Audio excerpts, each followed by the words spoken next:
સુરતના સલાબતપુરા વિસ્તારમાં એક 34 વર્ષીય યુવકે ફાંસો ખાઈને આપઘાત કરી લીધો હતો। આ યુવકના આપઘાત પાછળ તેની પરિણીત પ્રેમિકા બ્લેકમેલ કરતી હોવાનું પરિવારજનો દ્વારા જણાવવામાં આવ્યું હતું। હાલ આ બાબતે સલાબતપુરા પોલીસ દ્વારા વધુ તપાસ હાથ ધરવામાં આવી છે। અત્રે ઉલ્લેખનીય છે કે લગ્નના 10 વર્ષ બાદ દીકરાનો જન્મ થયો હતો અને એક જ વર્ષમાં પિતાની છત્રછાયા ગુમાવી દીધી હતી।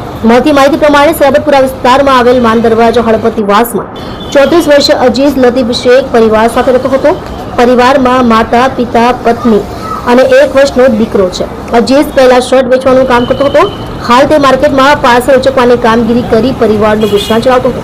આપઘાત કરનાર અજીઝના ભાઈ અનીશે જણાવ્યું હતું કે અજીઝનું લગ્ન પહેલાથી જ એક અને તે જેને પ્રેમ કરતો હતો તે યુવતીના બંનેના અલગ અલગ જગ્યાએ લગ્ન થઈ ગયા હતા। અજીઝ તેની પ્રેમિકા ફરી 5 વર્ષ પહેલા સંપર્કમાં આવ્યા હતા અને તેમનું અફેર શરૂ થયું હતું। આ અંગે પહેલા તો અજીઝના પત્ની જાણતા ન હતા, જોકે થોડો સમય પહેલા તેની પત્નીને આ અંગે જાણ થઈ ગઈ હતી। વધુમાં જણાવ્યું હતું કે અજીઝની પત્નીને જાણ થતાં તેણે કહ્યું હતું કે આ બધું બંધ કરી દો। અજીઝના તેની પ્રેમિકા અંગે પરિવારજનોએ પણ તમામ પ્રકારે મનાઈ ફરમાવી દીધી હતી।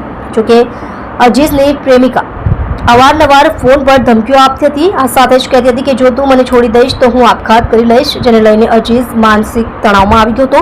ગતરોજ અજીત ઘરે હાજર હતો ત્યારે તેણે ઘરમાં રૂમમાં પંખાના હુક સાથે દુપટ્ટો બાંધી ફાંસો ખાઈ લીધો હતો। આ અંગે પરિવારને જાણ થતાં સિવિલ હોસ્પિટલ લઈ આવ્યા હતા, જ્યાં તેને મૃત્યુ જાહેર કરવામાં આવ્યો હતો। અજીઝના મોતને પગલે પરિવારમાં શોકનો માહોલ છવાઈ ગયો છે। અત્રે ઉલ્લેખનીય છે કે લગ્નના 10 વર્ષે પુત્રનો જન્મ થયો અને એક જ વર્ષમાં એ પુત્રએ પિતાની છત્રછાયા ગુમાવી દીધી છે। અજીઝના મૃતદેહને પોસ્ટમોર્ટમ માટે સિવિલ હોસ્પિટલ ખસેડવામાં આવ્યો હતો। આ સાથે જ સલાબતપુરા પોલીસ દ્વારા પરિવારજનોના નિવેદન લેવામાં આવ્યા છે, જ્યારે પરિવારજનોના આક્ષેપોને લઈ પોલીસ દ્વારા પણ તપાસ કરવામાં આવી રહી છે। વધુ કાર્યવાહી સલાબતપુરા પોલીસ દ્વારા હાથ ધરવામાં આવી છે। જી, તમારું નામ? શેખ મોહમ્મદ અનીસ। જેમને આપઘાત કર્યો છે એમનું નામ શું છે? શેખ અજીઝ। એના કેટલી ઉંમર છે અને કેટલા પરિવારમાં કોણ? એના અમારે 4 ભાઈ છે ને મમ્મી છે ને એમની વાઈફ ને અમે સાથે રહેતા હતા। એટલે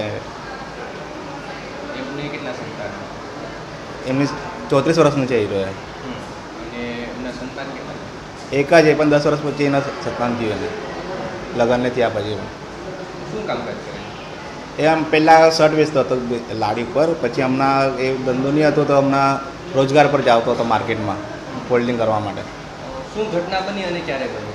કાલે એમને એનું કંઈ અફેર હતું પહેલાં, એ કંઈ રોજીના કરીને એનું નામ છે। પહેલાં એ 10 વર્ષથી એનું પણ અફેર છે એની જોડે, પણ મમ્મી ના એની જોડે શાદી કરીને ના પાડી લેતી અને એ લોકો પાછા હમણાં 5 વર્ષ પછી મહિલા તો ત્યારથી એ લોકોનો અફેર ચાલે છે। હવે એ એની જોડે વાત કરતો હતો તો એની વાઈફને પણ ખબર પડી ગઈ। એ વાઈફે એને કીધું કે આ તું એને છોડી દે યા પછી મને છોડી દે, તો એ બંનેને ના પાડી કે ના હું તને તો નહીં છોડીશ અને એને હું કંઈ પણ કરીશ, છોડી દેવાય એવું હોય તો થોડીક વાર પછી। પણ એને ધમકી આપતી હતી કે તું મને છોડી દેશે ને તો હું પછી આપઘાત કરી લઈશ એવું કરીને। તો પછી એને પણ એ છોડવા માટે હિચકચાતો હતો। પછી એવી રીતે પછી હમણાં સુધી ચાલતો હતો અને કાલે અચાનક એને લાસ્ટ વાત એની જોડે શું થઈ શું નહીં ખબર, પણ અચાનક એ સુસાઇડ કરી લીધું ભાઈએ। હવે તમારી શું માંગ? માંગ એ જ છે કે મારા ભાઈને ઇન્સાફ જોઈએ કે એના લીધે મારા ભાઈએ આપઘાત કરી છે। હવે એમના પરિવારનું કોણ આધાર છે? હવે તો એની વાઈફના પણ મમ્મી પપ્પા નથી, એની બડીમાં જોડે રહે છે અને હમણાં તો અમે છે એની જોડે જે છે ને એક નાનો છોકરો છે, હમણાં વર્ષનો છે એનો છોકરો।